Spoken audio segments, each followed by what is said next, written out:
Governo Provisório da República dos Estados Unidos do Brasil decreta. Artigo 1º.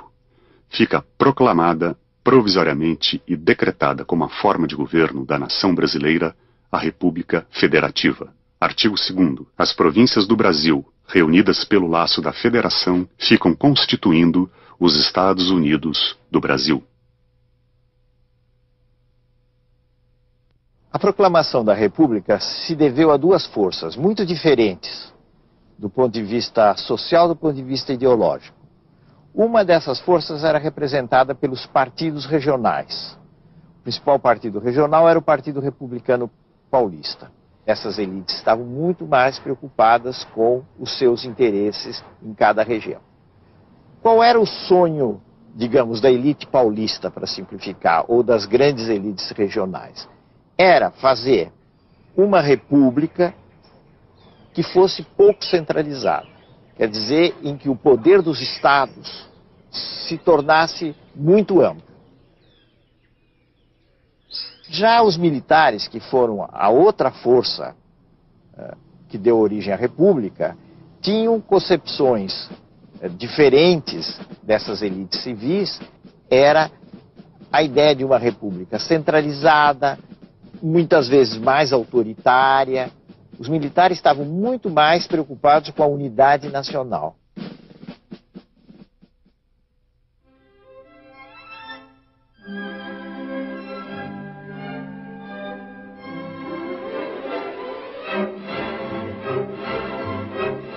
Essa luta foi ganha pelas elites civis.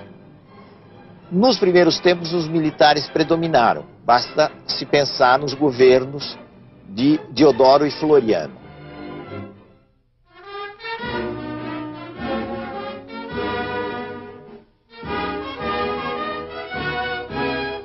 Mas logo depois se formou uma república civil.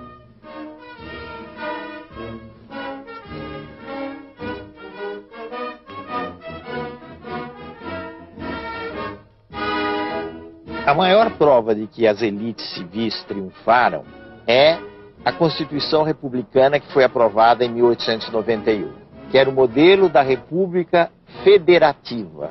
Isto é, o Brasil ficava dividido em vários estados e reunido numa federação desses estados.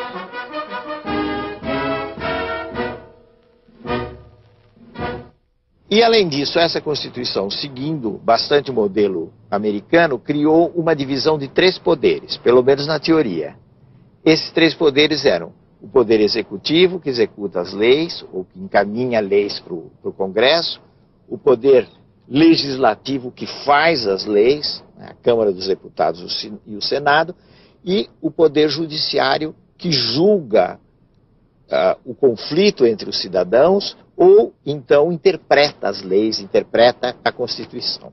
O que a Primeira República fez, em continuação com os últimos anos do Império, foi manter o voto só para as pessoas alfabetizadas.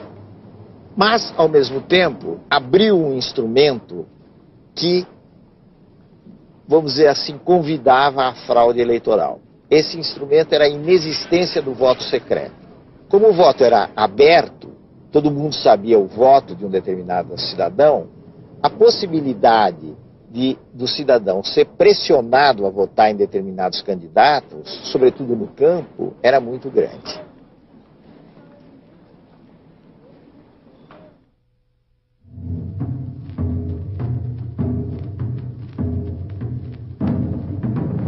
O Brasil do século XIX, fim do século XIX, não era muito diferente do Brasil de hoje em termos geográficos. Só que havia vastas regiões do Brasil que não estavam ainda ocupadas. Elas estavam delimitadas, estavam no mapa, mas não havia uma ocupação real. Caso, por exemplo, até do oeste de São Paulo, que tinha regiões ocupadas por índios, coisa que pouca gente sabe no início do século XX.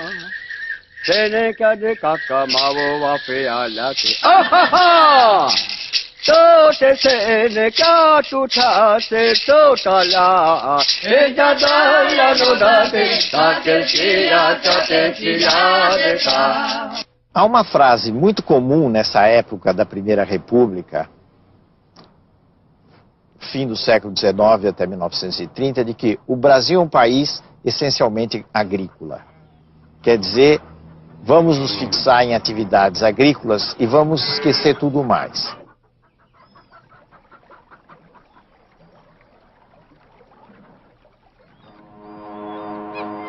A Primeira República baseou-se numa agricultura destinada à exportação.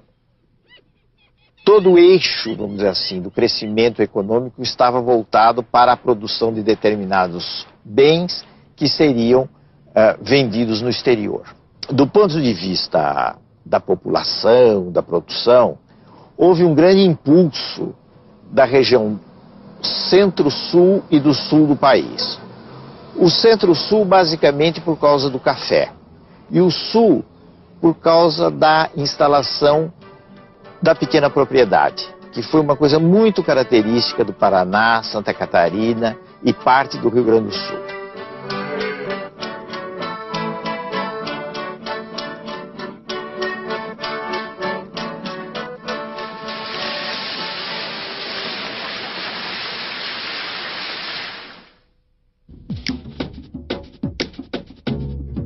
A partir de 1880, por aí, surgiu a produção de borracha. A produção de borracha ocorreu principalmente na região da Amazônia e, por algum tempo, trouxe uma grande transformação naquela área. A borracha, até 1910, mais ou menos, foi o segundo produto de exportação brasileira, depois do café, e superou, portanto, o açúcar. A borracha gerou uma riqueza muito grande porque havia uma busca enorme de borracha, primeiro pela entrada da bicicleta, o pneu de bicicleta, pneu de borracha para bicicleta em larga escala, e depois com o surgimento do automóvel. A paisagem do norte do país mudou muito com a borracha, porque aquela riqueza concentrada permitiu um desenvolvimento econômico nas mãos de uns poucos e, sobretudo, uma alteração da fisionomia urbana de Manaus e de Belém.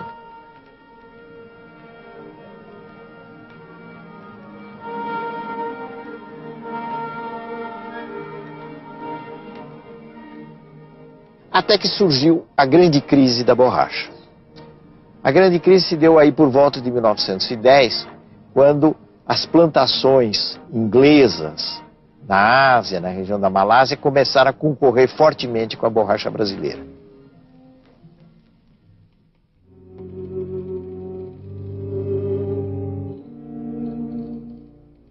Havia regiões do Brasil que progrediam muito, mas havia também amplas extensões no campo que eram extremamente pobres, com populações que ficaram à margem de todo esse progresso que ia se realizando no centro-sul, no sul do país. É o caso de alguns estados, ou de quase todos os estados do Nordeste. Essa população que servia de mão de obra para grandes proprietários, ou vivia cultivando uma terra muito precariamente, tentou algumas vezes se organizar e também foi objeto de ação de algumas figuras que trataram de organizar essa gente.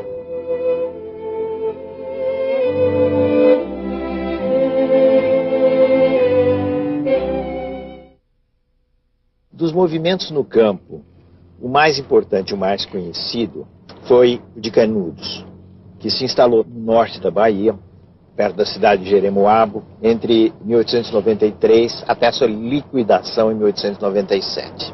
O Arraial tinha como figura central uma figura urbana, que era o Antônio Conselheiro, que era uma espécie de figura de um missionário. E o Conselheiro foi muito hábil em reunir sertanejos atacados pela seca, pelas más condições de vida, e que buscaram no Arraial de Canudos uma forma comunitária de melhores condições da sua existência, ou dar mais sentido à sua existência.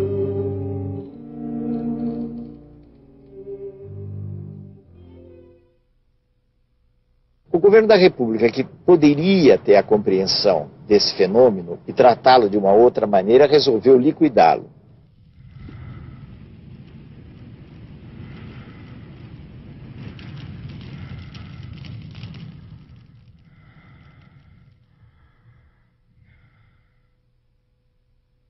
Canudos não se rendeu.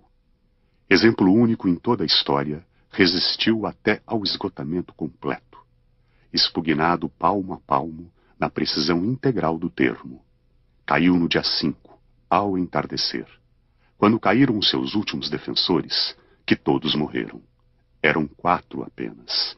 Um velho, 2 homens feitos e uma criança, na frente dos quais rugiam raivosamente 5.000 soldados.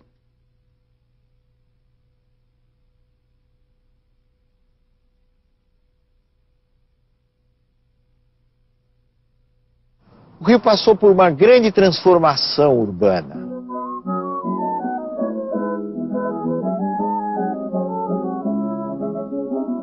Por exemplo, a Avenida Rio Branco foi aberta no início da República e foram feitas também muitas transformações que envolveram sacrifícios para pessoas pobres que moravam no centro da cidade e que tiveram que se deslocar ou para os subúrbios ou para as favelas que estavam começando a crescer nos morros do Rio de Janeiro.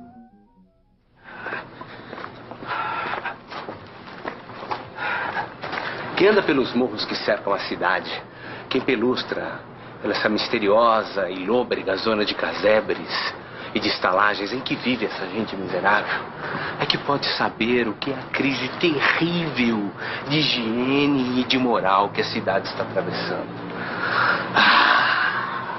Se a miséria dos fracos, contrastando com a fortuna dos fortes, é uma prova de civilização, podemos dizer com orgulho pouco louvável que estamos civilizados. É interessante, para não dizer revoltante, que só nos mostremos impressionados pelos aspectos da nossa vida essencialmente urbana e preocupados com o saneamento do centro da cidade, quando o grande mal, o mal terrível, o mal hediondo, está nessas furnas, nessas bibocas, nessas betesgas imundas da nossa Whitechapel, onde ninguém sabe ler e onde ninguém toma banho. Em cidades como São Paulo, Rio de Janeiro, até certo ponto no Recife, Salvador, surgiram fábricas, muitas fabriquetas, que eram chamadas as fabriquetas de fundo de quintal, mas também grandes construções fabris, que mudaram a fisionomia das cidades. Por exemplo, em São Paulo surgiram os bairros operários, onde antigamente havia chácaras.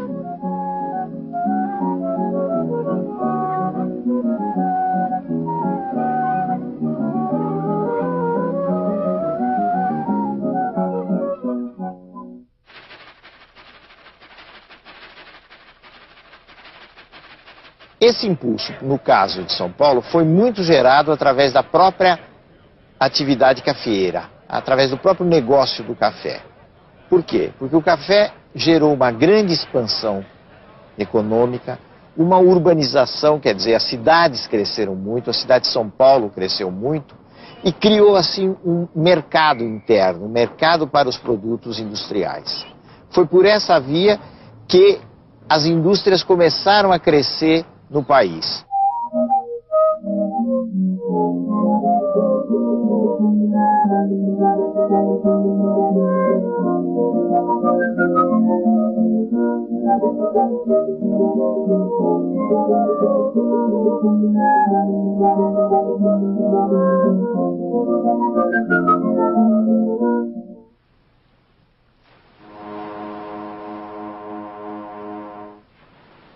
Desde o século XIX, aí por volta de 1870, começou um fenômeno que nós chamamos de imigração em massa para o Brasil. Esse movimento teve uma parte concentrada no sul, onde já havia uma velha imigração alemã, sendo que agora vieram principalmente colonos italianos. A outra parte foi concentrada ou estabelecida na região centro-sul do país, especialmente em São Paulo. Por que essa imigração? Na Europa existiam condições de pobreza que levavam as pessoas a quererem, como se dizia na época, fazer a América. Isso de um lado. Do outro lado, porque os fazendeiros de café necessitavam de mão de obra com o fim da escravidão. Então foi feito um esquema para atrair imigrantes da Europa, especialmente para as fazendas de café em São Paulo.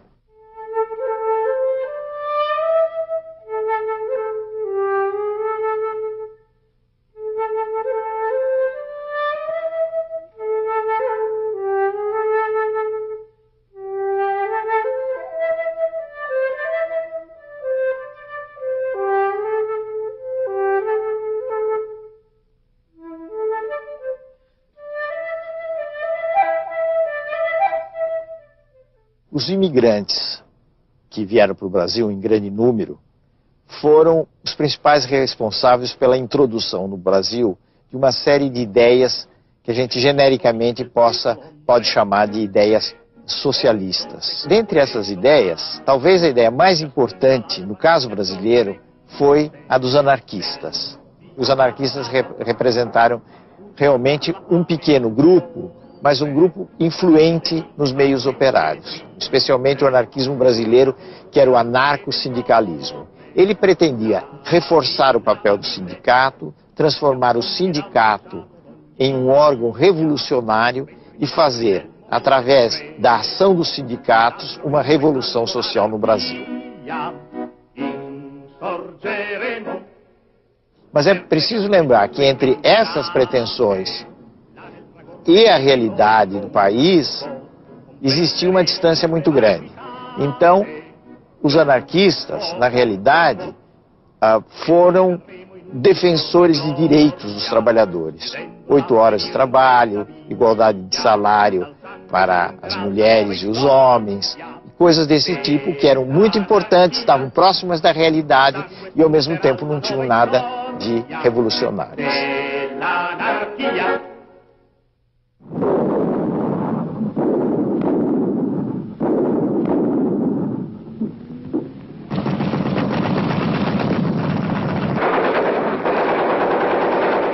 Depois da Primeira Guerra Mundial, 1914 e 1918,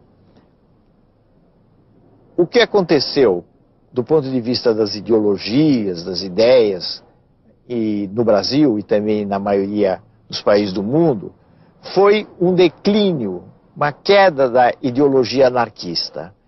Os anarquistas não trouxeram soluções, ganhos efetivos para os trabalhadores, não conseguiram isso. E, por outro lado, instalou a Revolução Russa em 1917, a chamada Revolução Bolchevique, movimento que era adversário dos anarquistas na medida em que ele dava muita importância a um socialismo de Estado. No Brasil, isso deu origem à formação do Partido Comunista do Brasil em 1922. A organização dos trabalhadores nesse período, 1890 a 1930, foi bastante frágil, mas houve alguns momentos de grande efervescência. Esses momentos se concentraram entre os anos 1917 e 1921, quando, em consequência da carestia, houve greves importantes em São Paulo, no Rio de Janeiro e nos principais portos do Brasil.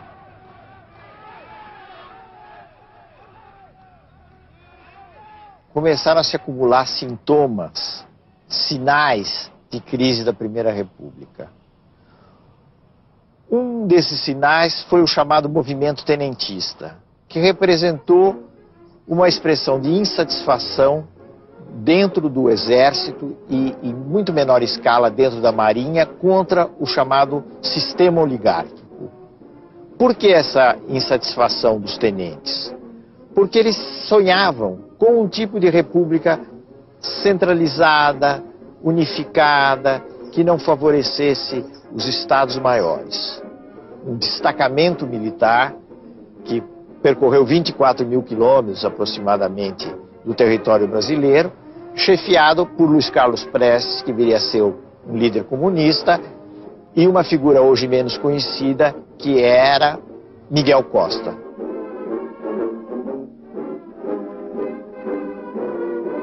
Por volta de 1927, o movimento terminou. Perdeu, de certo modo, o seu caminho. Grande parte dos tenentes se exilaram na Bolívia, na Argentina, outros foram presos. E vamos dizer, o tenentismo ficou mais ou menos entre parênteses.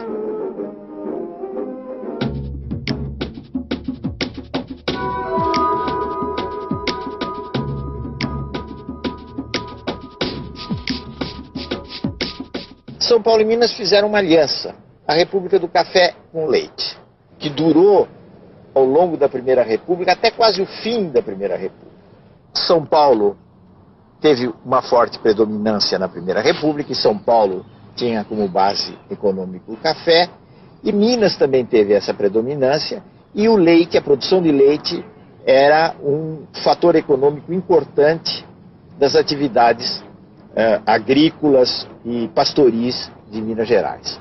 Mas é preciso a gente tomar cuidado e não pensar que tudo, do ponto de vista político, era a aliança de São Paulo e Minas.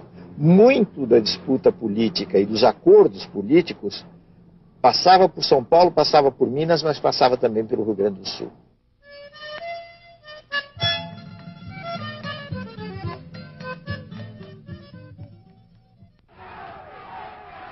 Para as eleições de 1930, aconteceu uma quebra da aliança São Paulo e Minas. Como consequência disso, Minas se aliou ao Rio Grande do Sul e lançou o nome de Getúlio Vargas à presidência da República. A aliança, evidentemente, representava interesses do ponto de vista econômico que não estavam diretamente vinculados com o café. Minas, especialmente o Rio Grande do Sul e outros estados do Nordeste que deram apoio a essa aliança, chamada de Aliança Liberal. A Aliança Liberal perdeu as eleições de 1930. Significa que em 1º de março de 1930, Getúlio foi derrotado. Alguém diria, Getúlio foi derrotado pela fraude, venceu Júlio Prestes, que era o candidato de São Paulo e da Paraíba, com alguns outros apoios. Gaúcho, meu irmãozinho mineiro, seu Julinho é que vai ser. Porque cidade Julinho é um caboclo brasileiro, brasileiro como quer. O que houve de novo naquela altura foi o fato de que um setor da oposição civil, um setor da Aliança Liberal, principalmente os nomes mais jovens, não se conformaram com o resultado das eleições. E resolveram apelar para uma revolução. Esse era o dado novo entre março e outubro de 1930. Ora, para fazer uma revolução, eles precisariam, naturalmente, de força armada. E eles foram buscar velhos inimigos deles, que eram os tenentes. A grande maioria dessas elites da Aliança Liberal haviam combatido os tenentes. Os tenentes estavam no exílio, ou estavam meio na sombra, e agora representava uma carta importante para se estourar uma revolução.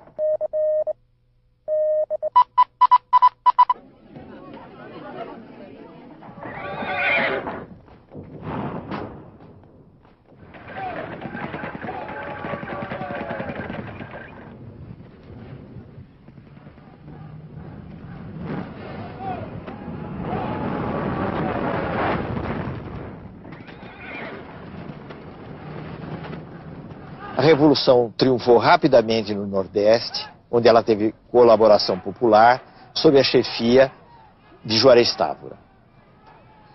No Rio Grande do Sul, que era o coração da Revolução, também ela teve êxito, e se formou uma coluna do Exército e da Brigada Militar, percorrendo os estados do Sul, saindo do Rio Grande do Sul, atravessando Santa Catarina, Paraná, até chegar à capital da República, tomando o poder na capital da República.